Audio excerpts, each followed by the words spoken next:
Ona thengia ya wagi wa mbura kaunti-inĩ ya Garissa, arĩmi arĩa mehokaga ũrĩmi wa gũitĩrĩria maĩ marimĩte kũigana na mbembe ciao nĩ cianjĩrĩirie gũkua, na ũguo marĩ na matanya manene ma magetha, na nĩkĩo mararigwo gĩtũmi gĩa thirikari yuge nĩ kũgũra mbembe nja ya bũrũri. We are asking the government not to import maize until we harvest our maize. The government should first of all take stock of what we are going to harvest.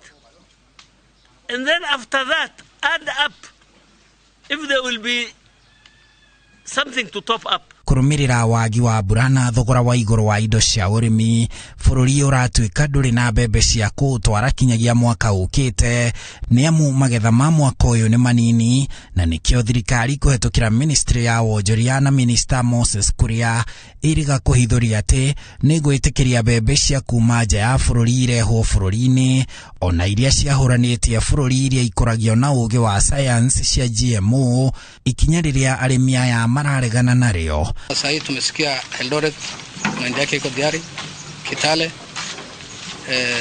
mahali naitwa sehemu nyingine Kenya yote, Nandi, sehemu nyingine Kenya yote wako diari. There is no justification for whatever reasons for maize to be imported when the Kenyan farmers are harvesting maize. Arĩmi aya marenda ministry ya ũrĩmi ĩtare thirikari na ĩmĩre kũrĩ na mbembe bũrũri-inĩ iria arĩmi mabatie kũgũrĩrwo nĩ thirikari.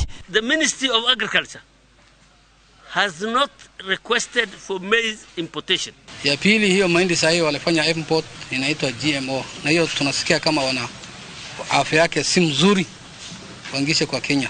Hiyo ndio tunakataa na toa kwa sauti moja kwa Wakenya wote. Magetha ma mwaka ũyũ ma mbembe bũrũri-inĩ matanyĩtwo kũnyihana kilo milioni 400 kana tani 400,000. Handũ-inĩ ha Inooro TV, njĩtagwo Harun Njoroge wa Maina.